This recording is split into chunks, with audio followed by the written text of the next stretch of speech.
El golpe no fue lo primero que sentí. Fue la traición. Íbamos en el asiento trasero de la camioneta negra, esa que Verónica usaba para todo, juntas importantes, cenas de beneficencia, viajes donde yo siempre parecía un acompañante de fondo. El chofer manejaba en silencio, como siempre. Afuera, la ciudad pasaba borrosa, rápida, indiferente. Yo todavía no entendía qué estaba pasando. ¿De qué estás hablando?, le dije. Eso no es verdad. Verónica no me miró. Tenía el teléfono en la mano, la mandíbula tensa, esa expresión que usaba cuando ya había tomado una decisión sin necesidad de escuchar a nadie. Camila no mentiría con algo así, respondió. No sobre esto. Ahí supe que ya estaba perdido. Intenté explicarme, pero cada palabra mía parecía confirmar algo que ella ya había decidido creer. Camila. Su hija. 17 años, mirada fría, inteligencia afilada. Desde que entré a sus vidas, supe que yo era un estorbo. No porque hiciera algo mal, sino porque existía. Verónica, mírame, le pedí. Escúchame 5 segundos. Me miró por fin. Pero no vi duda en sus ojos. Vi desprecio. De ese que nace cuando alguien poderoso siente que fue traicionado, aunque no tenga pruebas. ¿Sabes qué es lo peor de los hombres como tú?, dijo. Que siempre se hacen las víctimas. Sentí un nudo en el estómago. ¿Hombres como yo?, repetí. ¿Después de todo lo que he hecho por esta familia? Soltó una risa corta, sin humor. Por favor. Tú no tienes familia. Te di todo. Te saqué de donde estabas. Y así me lo pagas. Eso dolió más que cualquier golpe.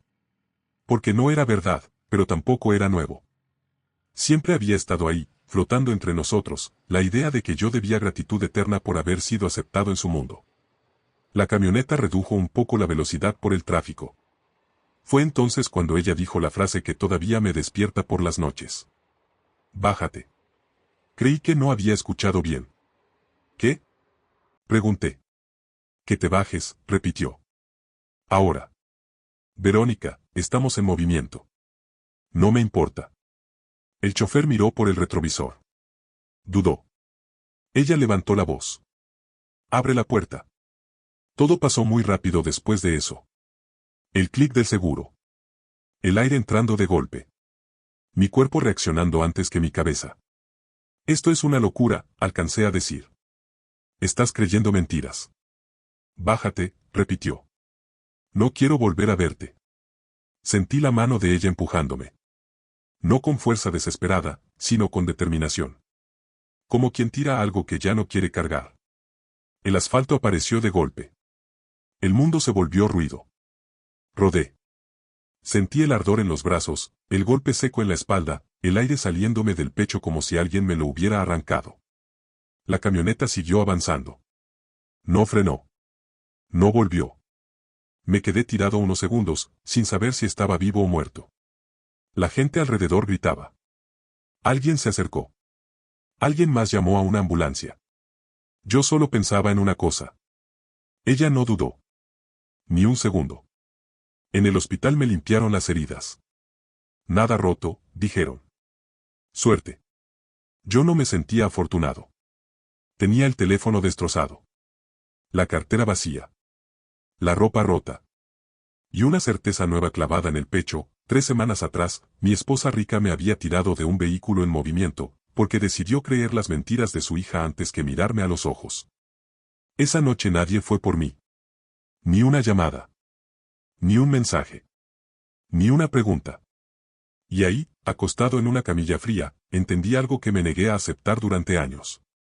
No fue un arrebato. No fue un error. Fue el resultado de todo lo que yo había permitido antes. Y lo peor. Es que eso apenas era el principio.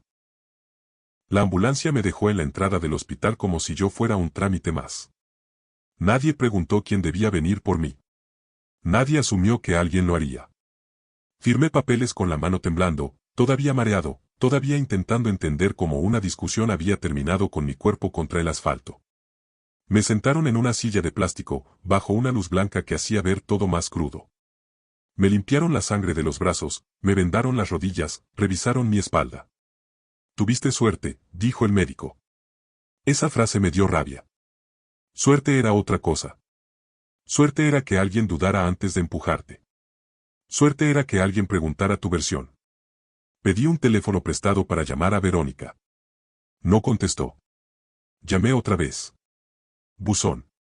Un mensaje automático frío, profesional, como si yo fuera un cliente más al que ya no se le debía atención. Marqué el número de la casa. Nadie respondió. En ese silencio empecé a entender que no se trataba solo de lo que había pasado esa tarde. Era algo que llevaba años construyéndose. Cuando me dieron de alta, ya era de noche. Afuera el aire estaba frío. Tenía un papel con indicaciones médicas, 50 pesos en el bolsillo y ninguna idea clara de a dónde ir. Caminé sin rumbo durante varios minutos, con el cuerpo adolorido y la cabeza llena de imágenes que no pedí recordar. Flashazos. Camila mirándome con esa media sonrisa cuando Verónica no estaba. Comentarios inocentes que siempre terminaban dejándome mal parado. Preguntas sembradas con cuidado, ¿no crees que Andrés exagera? ¿Estás segura de que fue así? Yo lo escuché decir otra cosa. Yo siempre intentaba suavizarlo. Es una adolescente, decía. Está confundida, decía. No vale la pena discutir, decía. Nunca quise ver que mientras yo intentaba mantener la paz, alguien estaba escribiendo otra historia, y yo era el villano. Llegué a un parque y me senté en una banca. El dolor físico empezaba a bajar, pero el otro no. El que no se ve en radiografías. Pensé en la forma en que Verónica había dicho, bájate. Sin gritos. Sin temblor. Como si esa frase hubiera estado esperando su momento desde hacía tiempo. Revisé el reloj del parque. Pasaban las 11. Pensé, en este momento, ella está cenando. Tal vez hablando con Camila. Tal vez convencida de haber hecho lo correcto. Tal vez contándose una versión donde yo merecía lo que pasó. Saqué el papel del hospital y lo doblé varias veces. Me sentí ridículo. Un hombre adulto, sin casa esa noche, sin ropa limpia, sin una explicación que alguien quisiera escuchar. Y por primera vez me permití pensar algo que siempre había evitado. No me querían ahí desde hace mucho. Yo era el error tolerado. El invitado permanente. El que debía agradecer cada día que no lo expulsaran del todo. Un hombre se sentó a mi lado en la banca. No me habló. Solo me ofreció un cigarro. No fumaba, pero lo acepté. No lo encendí. Lo sostuve entre los dedos como si fuera algo sólido a lo que aferrarme. ¿Todo bien?, preguntó finalmente. Quise decir que sí.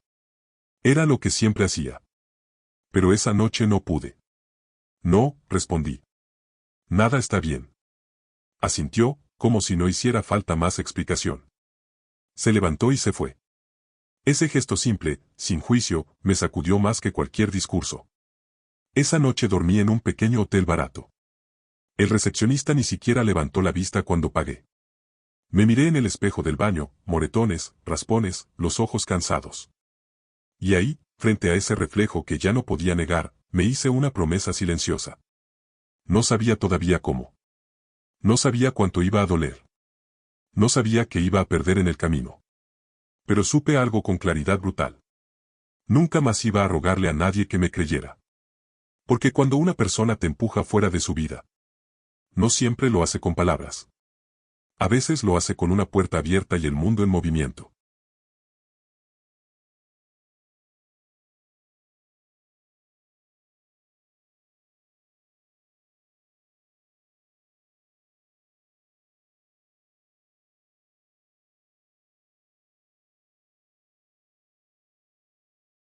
El amanecer me encontró despierto, mirando el techo descascarado del cuarto barato donde había pasado la noche. Cada vez que cerraba los ojos, sentía de nuevo el empujón. No el golpe físico, sino el momento exacto en el que entendí que ya no importaba lo que dijera. Que mi versión no tenía lugar en esa familia. Me levanté con cuidado. El cuerpo protestó, pero obedeció. Me lavé la cara con agua fría y me quedé unos segundos mirándome al espejo. No parecía un hombre recién echado de su casa. Parecía alguien que llevaba años saliendo poco a poco, sin darse cuenta. Mientras caminaba por la calle, con el estómago vacío y la mente llena, empecé a unir cosas que siempre había mantenido separadas para no incomodarme.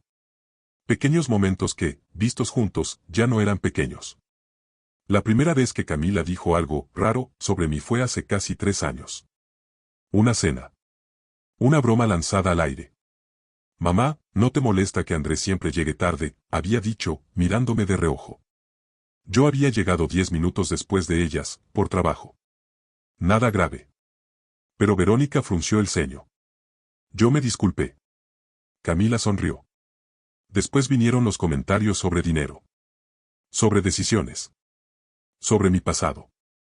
Siempre formulados como preocupación. Siempre lo bastante ambiguos para que, si yo reaccionaba, pareciera exagerado. Solo quiero que esté segura. Tal vez no lo hace a propósito. Yo solo digo lo que veo. Y yo siempre intenté ser el adulto maduro. El que no crea conflictos. El que entiende que no es su hija. El que se adapta.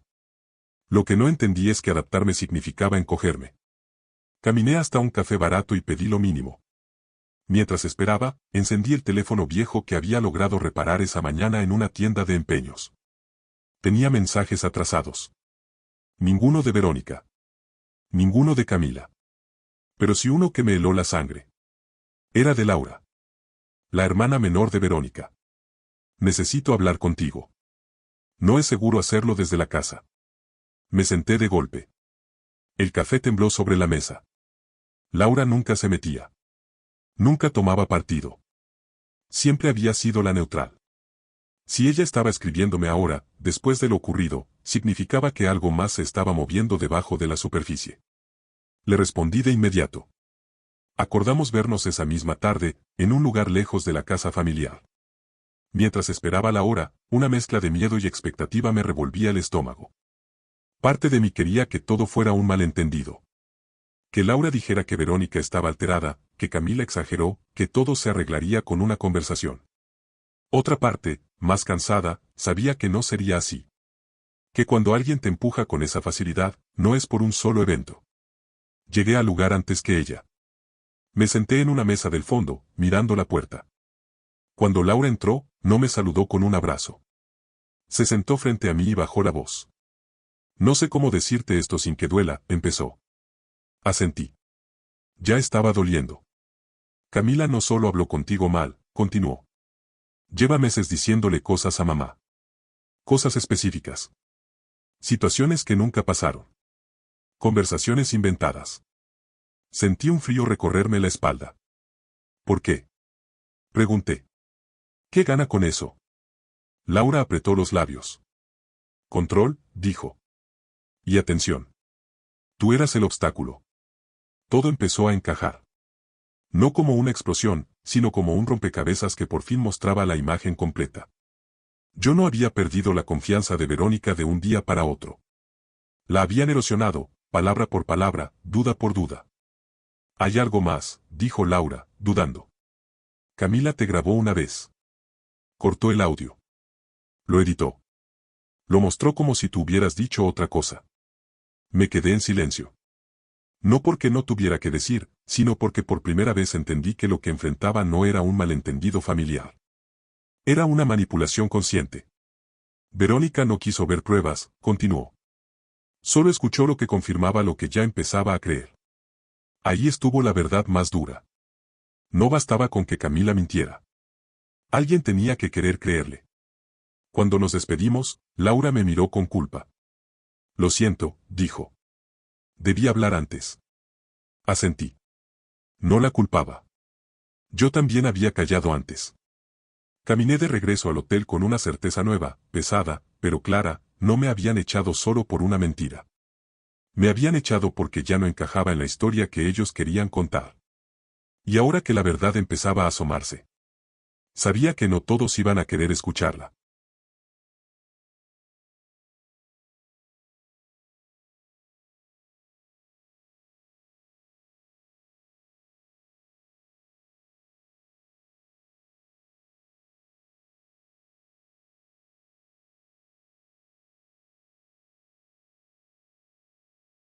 El resto del día pasó como si yo estuviera caminando bajo el agua.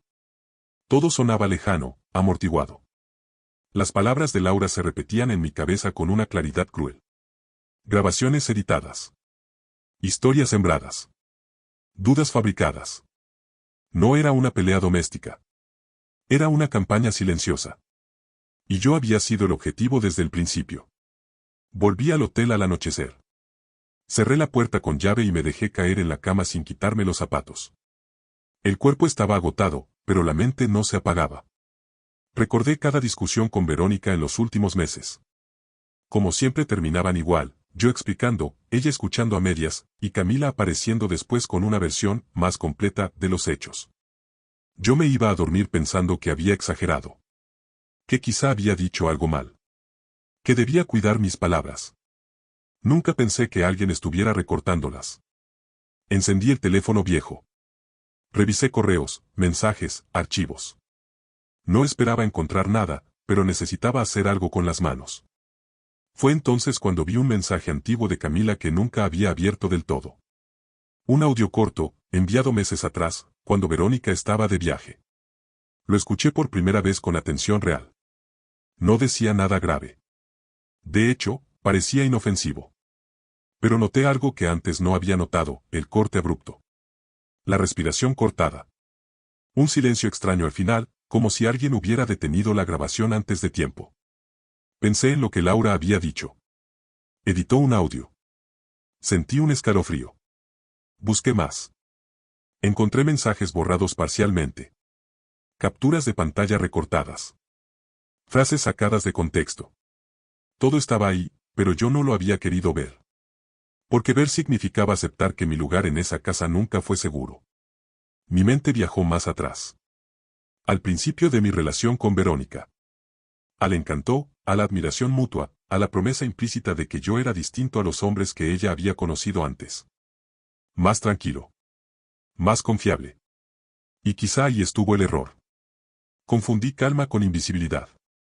A la medianoche, recibí un mensaje que cambió el ritmo de todo. Era de Verónica. Tenemos que hablar. No había disculpa. No había preocupación. Solo esa frase seca, como una orden. Me quedé mirando la pantalla durante varios segundos. 3 semanas atrás, yo habría ido corriendo. Habría visto en esas palabras una oportunidad de arreglarlo todo. Habría preparado mentalmente un discurso conciliador. Esa noche no. Respondí con algo simple. Mañana. En un lugar neutral. Tardó en contestar. Está bien. Nada más. Me recosté de nuevo, pero esta vez con una sensación distinta. No de alivio. De firmeza. Por primera vez desde que había salido volando de esa camioneta, no me sentía pequeño. Seguía herido, sí. Seguía solo. Pero ya no confundía eso con debilidad. A la mañana siguiente, me levanté temprano. Caminé varias cuadras antes de desayunar. Necesitaba mover el cuerpo para ordenar la cabeza.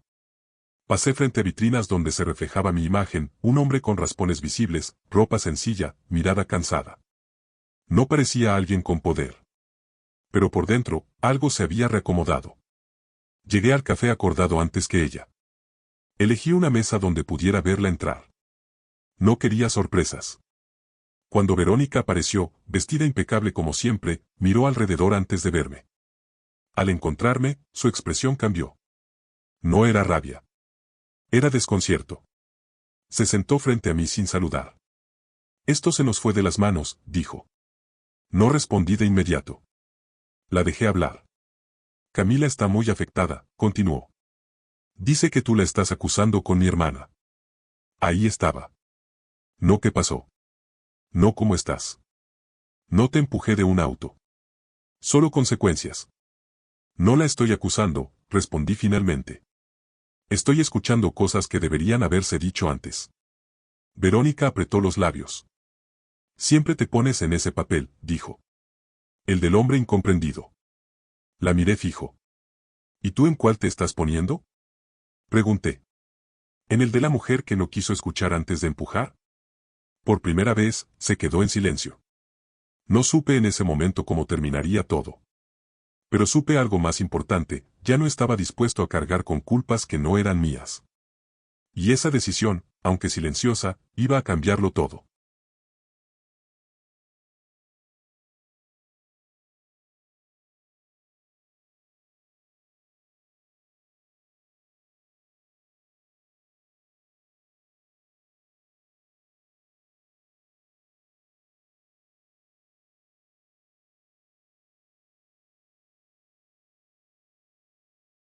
La conversación con Verónica no terminó con un portazo ni con una escena dramática. Terminó con algo más inquietante, evasión.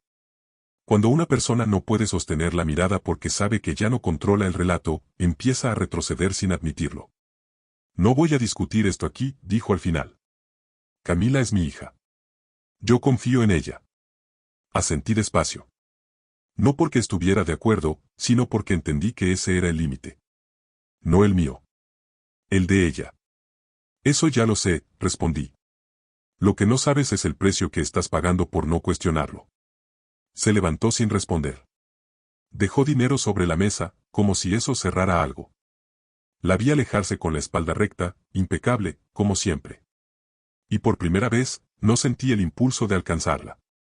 Salí del café unos minutos después. El sol estaba alto, la ciudad seguía viva, ajena a mi derrumbe personal. Caminé sin rumbo, pero ya no con la sensación de estar huyendo. Estaba avanzando, aunque todavía no supiera hacia dónde. Esa misma tarde, recibí otro mensaje. Esta vez no era de Verónica. Era de Luis, el chofer. No sabía cómo había conseguido mi número. Tal vez Laura se lo dio. Tal vez fue culpa. Tal vez simple humanidad. Vi lo que pasó ese día. No estuve de acuerdo. Si necesitas algo, dime. Leí el mensaje varias veces. No porque fuera largo, sino porque confirmaba algo que había empezado a sospechar, no todos habían comprado la mentira. Algunos solo habían guardado silencio. Le respondí con cautela. Le agradecí. No pedí nada. Aún. Esa noche, mientras cenaba solo en una fonda cercana al hotel, el rompecabezas empezó a tomar una forma distinta. Ya no se trataba solo de limpiar mi nombre. Se trataba de entender por qué yo había permitido que otros lo ensuciaran con tanta facilidad. Pensé en mi relación con el poder. En cómo, desde el inicio, había aceptado estar en una posición menor. No económica, eso siempre fue claro, sino emocional. Yo era el que cedía. El que se adaptaba. El que evitaba conflictos porque no valía la pena. Y Camila lo había entendido mejor que nadie. Ella no me atacó de frente. Me erosionó. Me convirtió en alguien cuestionable sin necesidad de pruebas contundentes. Solo insinuaciones. Y Verónica, en lugar de detenerse a revisar, dejó que esa narrativa creciera porque encajaba con algo que ya estaba germinando en ella, la idea de que yo debía estar agradecido, no escuchado. Volví al hotel y empecé a escribir. No mensajes. No acusaciones. Un registro. Fechas. Frases exactas. Situaciones. Audios. Capturas. Todo lo que había pasado y yo había minimizado. No para enviarlo de inmediato, sino para ordenar mi propia verdad.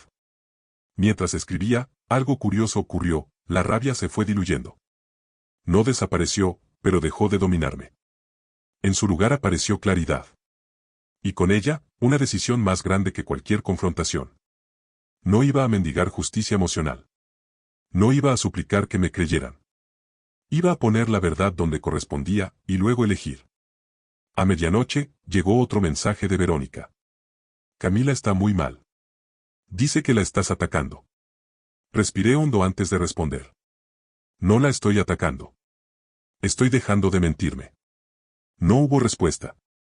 Me acosté sin saber qué vendría después. Pero por primera vez desde la caída, dormí varias horas seguidas. No porque todo estuviera bien, sino porque ya no estaba dividido por dentro. El punto más bajo no había sido el asfalto. Había sido el momento en que dudé de mí mismo. Y eso, ya había quedado atrás.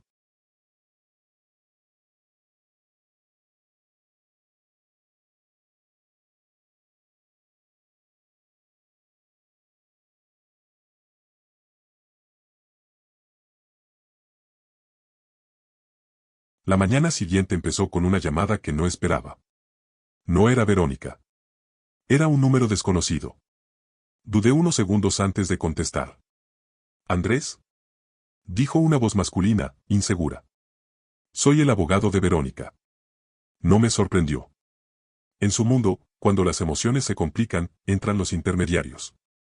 Dígame, respondí. Mi clienta quiere evitar que esto escale innecesariamente, continuó. Cree que hubo un malentendido grave y está dispuesta a hablar de una solución práctica. Ahí estaba la palabra clave. Práctica. No justa. No verdadera. Práctica. ¿Solución a qué exactamente? Pregunté. Hubo un silencio breve, como si no hubiera esperado resistencia. A la situación actual. A su salida del hogar. A lo ocurrido en el vehículo. Lo dijo como si hubiera sido un inconveniente logístico. Un error administrativo. Yo no salí, respondí. Fui empujado. El abogado aclaró la garganta. Entiendo su percepción, Andrés, pero debemos cuidar el lenguaje. Sonreí sin humor. Usted cuide el suyo, dije. Yo ya cuidé demasiado el de otros.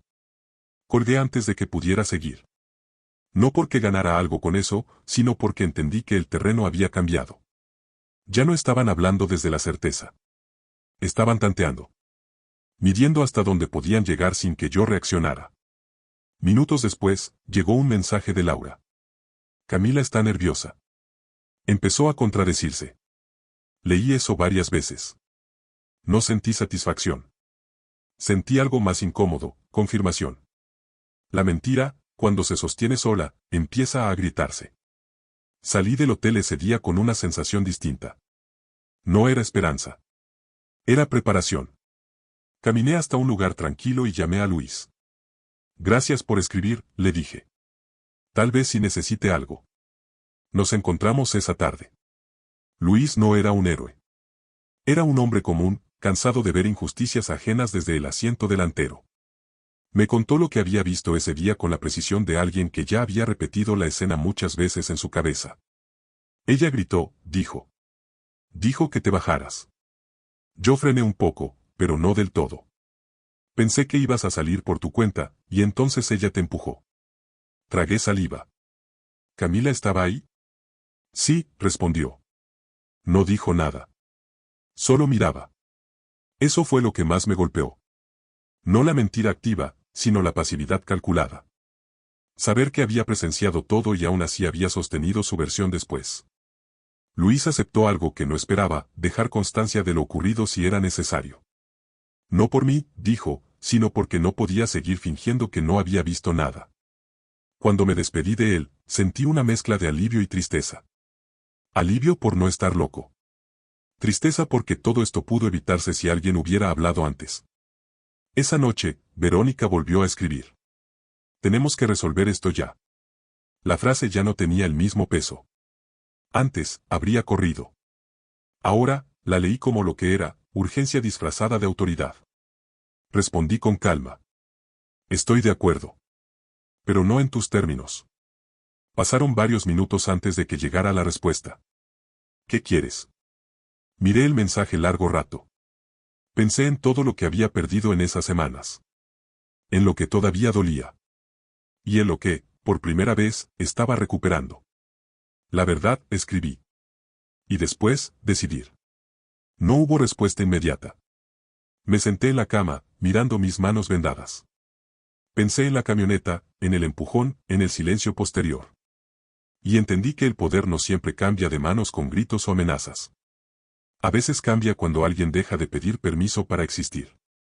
Y eso. Ya no tenía marcha atrás.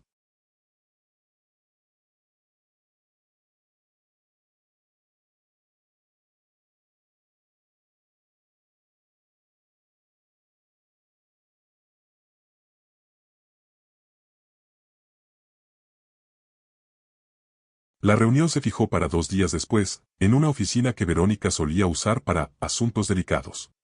No era su casa. No era un café. Era territorio neutral, o al menos eso creía ella.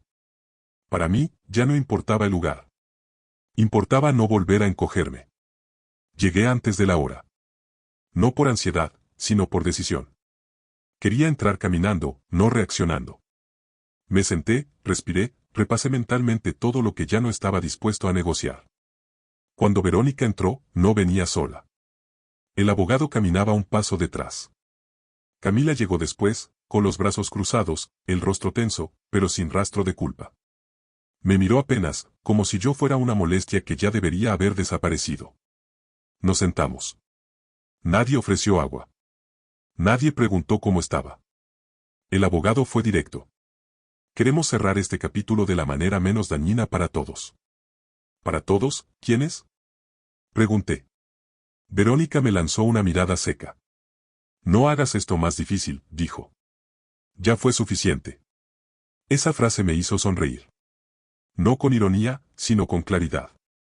No, respondí. Eso fue suficiente. Esto apenas empieza. Camila soltó una risa breve, nerviosa. ¿Ves, mamá? Siempre exagera. Ahí supe que ese era el momento. No el de gritar. No el de acusar con rabia. El de decir lo que ya no podía seguir escondido. Camila, dije, mirándola por primera vez directo a los ojos, tú grabaste audios. Los editaste. Cambiaste frases. Los mostraste como si yo hubiera dicho cosas que nunca dije. El silencio cayó pesado. Verónica giró la cabeza hacia su hija. ¿De qué está hablando?, preguntó. Camila abrió la boca, la cerró, volvió a abrirla. Está mintiendo, dijo. Siempre ha querido separarnos. Respiré hondo. No me apresuré. Saqué el teléfono. No para mostrar pruebas aún, sino para marcar un límite. Hay testigos, continué. Hay registros. Y hay algo más, el día que me empujaste del vehículo, tú estabas ahí. Camila se puso rígida. Eso no es cierto, respondió rápido. Él se bajó solo. No, intervino una voz nueva desde la puerta. Todos giramos al mismo tiempo. Luis entró despacio, sin dramatismo, con una carpeta en la mano. El abogado frunció el ceño. Verónica se quedó inmóvil. Yo conducía, dijo Luis. Vi todo. Camila palideció. No tienes derecho a estar aquí, dijo Verónica, levantándose. Solo vengo a decir lo que vi, respondió él. Y lo que vi fue a usted empujándolo. Y a su hija observando en silencio. El abogado levantó una mano. Esto cambia el escenario, dijo, serio. Verónica se sentó lentamente. Miró a Camila. Por primera vez no con protección, sino con duda. ¿Es verdad?, preguntó. ¿Editaste audios? Camila negó con la cabeza, pero sus ojos no sostuvieron la mirada. Yo solo, empezó. Yo solo quería que me eligieras. Esa frase lo quebró todo. No hubo gritos después. No hubo escenas teatrales. Solo una verdad desnuda, incómoda, imposible de volver a cubrir. Verónica se llevó una mano a la boca. El abogado empezó a hablar de procesos y responsabilidades. Yo me levanté. No vine a destruir nada, dije. Vine a dejar de cargar con lo que no me pertenece. Verónica me miró. ¿Qué quieres ahora?, preguntó, con la voz rota. La respuesta ya estaba clara. Irme, dije. Pero esta vez, caminando. Salí de la oficina sin mirar atrás. Afuera, el aire se sentía distinto. No porque todo estuviera resuelto, sino porque ya no estaba atrapado. La verdad había salido. El control había cambiado. Y por primera vez desde aquel día en la camioneta. Yo no estaba en el suelo.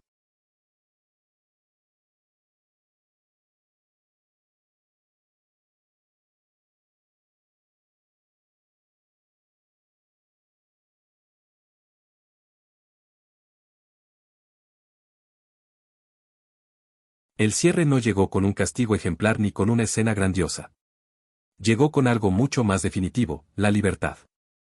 Salí del edificio y caminé varias cuadras sin rumbo fijo, sintiendo el peso del cuerpo, pero no el de la humillación.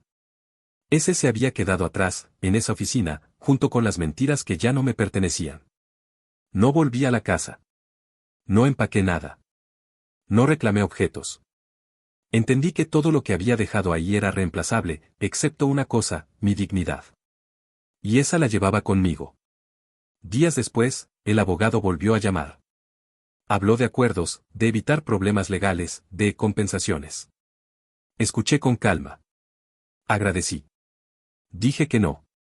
No porque no tuviera derecho, sino porque ya no necesitaba nada de ellos para seguir adelante.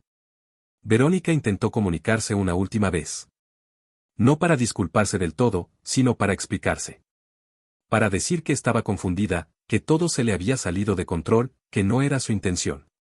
Le respondí con honestidad, sin rabia. Tal vez no lo fue, le dije. Pero fue lo que hiciste. Y yo tengo que vivir con eso, igual que tú. Colgamos sin gritos. Sin promesas. Sin futuros compartidos. Meses después, mi vida era distinta. No más grande. No más lujosa. Pero era mía. Dormía tranquilo. Caminaba ligero. Ya no medía cada palabra por miedo a ser malinterpretado. Ya no pedía permiso para existir. Un día, mientras esperaba el autobús, vi pasar una camioneta negra parecida a la de aquella tarde. Sentí el recuerdo cruzarme el pecho, y luego irse. Ya no dolía igual. Ya no tenía poder. Entendí entonces algo que me tomó años aprender.